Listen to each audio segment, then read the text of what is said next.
नमस्कार सर्वांना, शुभ सकाळ। आज वटपौर्णिमेनिमित्त सर्वांना खूप खूप शुभेच्छा। तुमची तयारी झाली की नाही वटपौर्णिमेची? माझी तर आता सर्व साफसफाई सकाळची उरकलेली आहे। आता किचन पण साफ करून झालेलं आहे। आता सुरुवातीला पूजा करून घेणार आहे। नंतर आज तुम्ही काय बनवत आहे जेवणासाठी किंवा नैवेद्यासाठी? आमच्या इकडे तर आज पुरणपोळीचा स्वयंपाक असतो, तर मी आज पुरणपोळी करायला घेणार आहे आणि नंतर पुरणपोळी झाली की मग नैवेद्य घेऊन मी वडाच्या पूजेला जाणार आहे। तर तुम्ही देखील आजचा व्हिडिओ शेवटपर्यंत पहा, तुम्हाला नक्की आवडेल। सकाळी सर्व पिण्याच्या पाण्याचे भांडे धुवून ते भरून ठेवले आहेत आणि आता अन्नपूर्णेची पूजा करून घेत आहे। इथं मी किचन स्वच्छ झाल्यानंतर थोडंसं हळदी कुंकू, साखर आणि थोडंसं तांदूळ टाकायचं आहे आणि आपल्याला देखील हळदी कुंकू लावून घ्यायचे आहे सुरुवातीला, मग स्वयंपाकाची सुरुवात करायची आहे।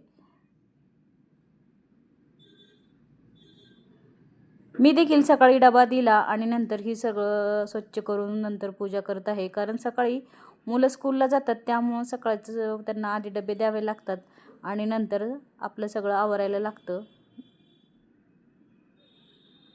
आता आपली अन्नपूर्णेची छान अशी पूजा करून घेतलेली आहे, दर्शन करून घ्यायचं आहे। आता इथं स्वास्तिक तुम्हाला उलटं दिसत आहे, कारण कॅमेरा हा समोरचा आहे। पाठीमागडच्या कॅमेराने सरळ दिसतं, पण हा कॅमेरा समोर लावल्यामुळं, कारण माझी शूटिंग कोण घेत नाही, मी स्वतःच घेते, त्यामुळं असा फ्रंटला लावावा लागतो। डाळ आहे हरभऱ्याची, अर्धा किलो आहे ही डाळ आणि स्वच्छ करून अशी निवडून घ्यायची। घाण नसती काय तरी पण निवडून घ्यायची आपण, कारण मध्ये एखादा खडा वगैरे असेल किंवा थोडंसं हिरवी वगैरे डाळ असते ती काढून घ्यायची।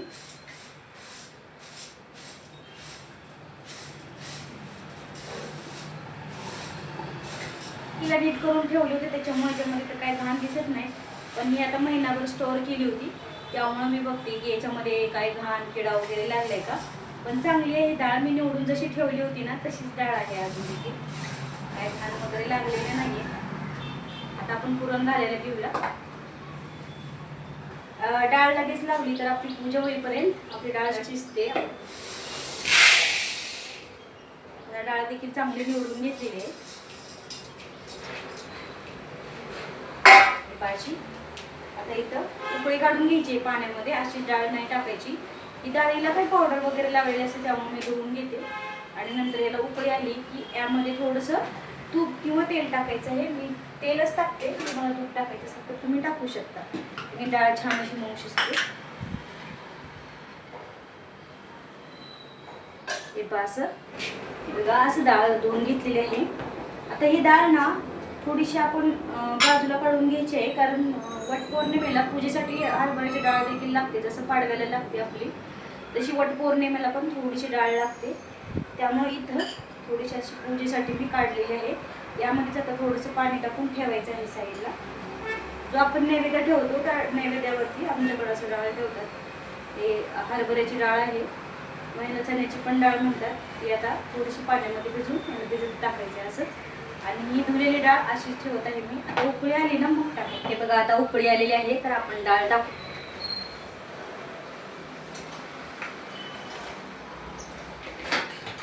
असं हलवून घ्यायचं एकदा डाळीला, याचं झाकण लावून। तुमचं कुकरला एकच शिट्टीमध्ये डाळ शिजते, तुमचं जसं कुकर असेल ना त्याप्रमाणे तुम्ही लावू शकता, म्हणजे कसं शिजते 1 शिट्टीवर 2 शिट्टीवर तसं लावू शकता। माझं एका शिट्टीवरच कुकर होतो डाळीचा, फक्त गॅस मिडियम करायचं तेव्हा।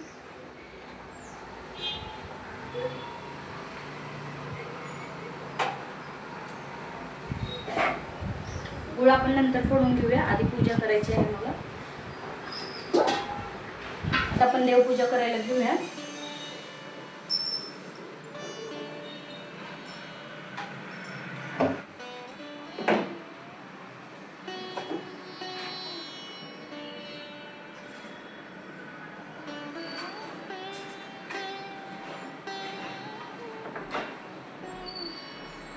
दिवा लावला की दिवाला आता हळदी कुंकू लावून द्यायचं आहे।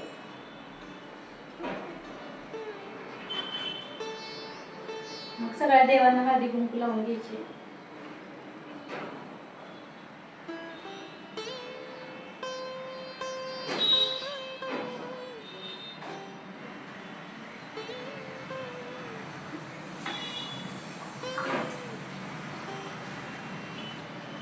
हे अष्टगंध मी आधीच लावून घेतलेलं होतं. ज्या देवांना हळदी कुंकू चालत नाही त्या देवांना असं गंध लावून घ्यायचं, चंदनाचा गंध.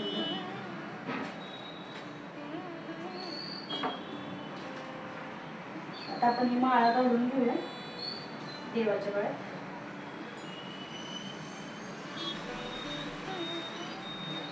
आता सर्वांच्या गळ्यात माळा घालून घेतलेली आहे.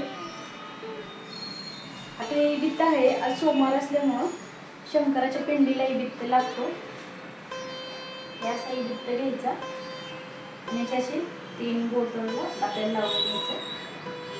हे असं लावून घ्यायचं आणि पिंडीला लावायचं. आणि स्वतःला देखील असं लावून घ्यायचं आहे. थोडंसं थोड्या वेळाने नैवेद्य केला की नैवेद्य दाखवून घ्यायचा. आधी सकाळी साखरेचा प्रसाद दाखवून घ्यायचा आहे. फुलं असेल तर फुलं ठेवू शकता. आता माझ्याकडे फुलं नाही आहेत त्यामुळे ठेवत नाही.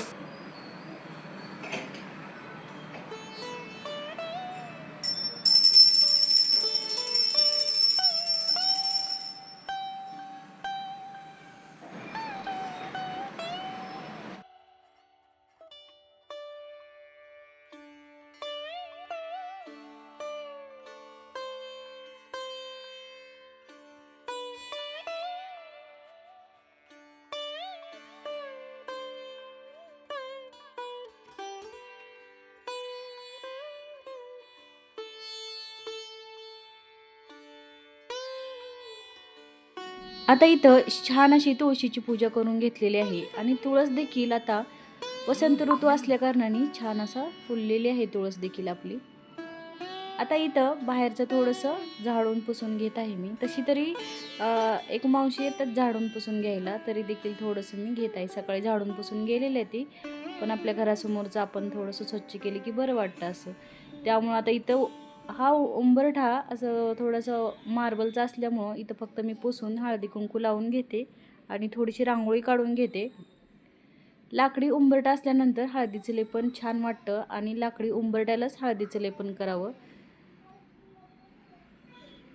आता वरी गणपतीला आणि खाली उंबरठ्याला हळदी कुंकू लावून थोडीशी छोटी अशी रांगोळी काढून घेतलेली आहे मी. म्हणून मी डाळ पहिला लावले होते. डाळ शिजली की आपली पुढची कामं पटापट होऊन जाते.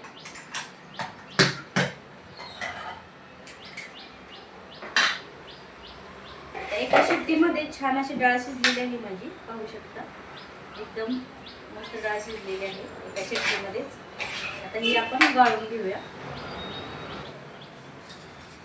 म्हणजे ही राहिलेलं पाणी असतं नाहीच आपल्याला आमटी करायची.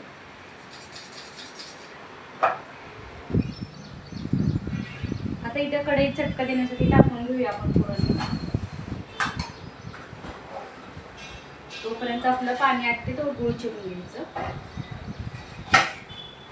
आता आपला अर्धा किलो गूळ इथं चिरून झालेला आहे. अर्धा किलो ठेवला आहे, 1 किलोचा होता. अर्धा किलो चिरला आहे आणि अर्धा किलो ठेवला आहे. आता आपल्या डाळीतलं पण हे पाणी शिजवलेलं आटलेलं आहे बऱ्यापैकी. आटल्यानंतरच यात गूळ टाकायचा. आता इथे मी पूर्णाचा तर पूर्ण स्वयंपाक तुम्हाला दाखवलेला नाही आहे, कारण व्हिडिओ खूपच मोठा होईल. त्यामुळं फक्त पोळ्या शेकलेल्या दाखवत आहे. तिथं पोळ्या म्हणजे अशा राहिलेल्या होत्या लास्टच्या पोळ्या, त्या देखील असं छान झालेल्या आहे. हे पहा, गडबडीमध्ये इकडं तिकडं असं सुटत आहे पोळी देखील. आता पूर्णाचा पूर्ण असा स्वयंपाक झालेला आहे. नैवेद्य आणि पुरणपोळी वगैरे सर्व झालेलं आहे. इथं आमच्याकडं असं उंबरं करतात. आता कणकेमध्ये पुरण भरून ते दाखवायचे तुम्हाला राहूनच गेले नैवेद्यासाठी, कारण वटपौर्णिमेची सगळ्यांच्याच पाठीमागं अशी धावपळ राहते, त्यामुळं काहीतरी राहूनच जातं. आता इथं ताट भरत आहे पूजेचं. थोडंसं साहित्य घरी होतं आणि थोडंसं असं विकत आणावं लागलं. मला देवपूजेला फुलं नव्हते, पण नंतर बहिणीने माझ्या फुलं घेऊन आले माझ्यासाठी आणि मला पूजेला म्हणजे जे आपल्याला म्हणतो ना, जे नशिबात असतं ते भेटतंच नंतर. चला तर आता हे पहा, वडाच्या पूजेला चाललेली आहे मी आवरून वगैरे. चला तर तुम्ही पण मग.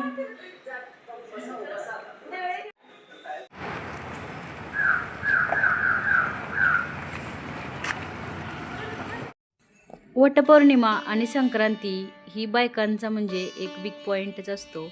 कितीही कामावर जाणाऱ्या बायका असू द्या किंवा घरातल्या गृहिणी असू द्या, पण हे 2 दिवस अजिबात चुकवत नाहीत.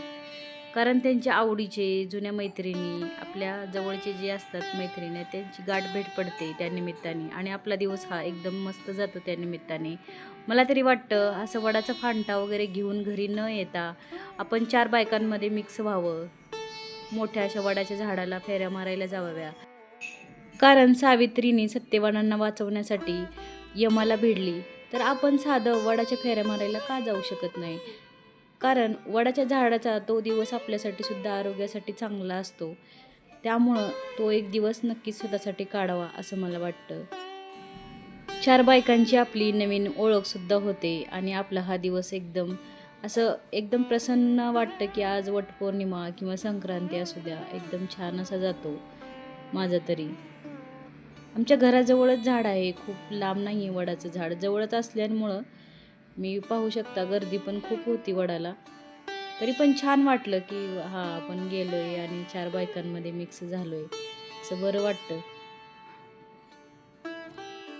आता इथं जेवढ्या भेटतील तेवढ्या बायकांची असं ओटी भरून घ्यायचं. त्या आपली भरतात, आपण त्यांची भरायची. पण इथं ओटी भरताना काय झालं, की त्यांच्या हातून माझ्या डोक्यावर सगळं हळदी-कुंकू सांडलं आणि पूर्ण माझी साडी, केस, चेहरा सगळा भरला हळदी-कुंकवाने. पूर्ण लाल झाली होती मी अशी. कसं तर झटकलं आणि नंतर ओटी भरायला परत सुरुवात केली.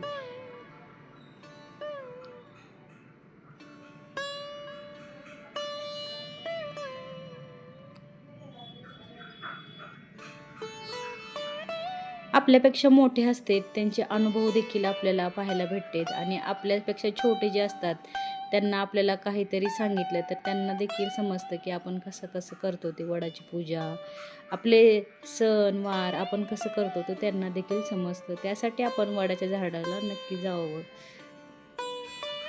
व्हिडिओ कसा वाटला कमेंट करून नक्की सांगा. व्हिडिओ आवडल्यास लाईक शेअर आणि सबस्क्राईब करा.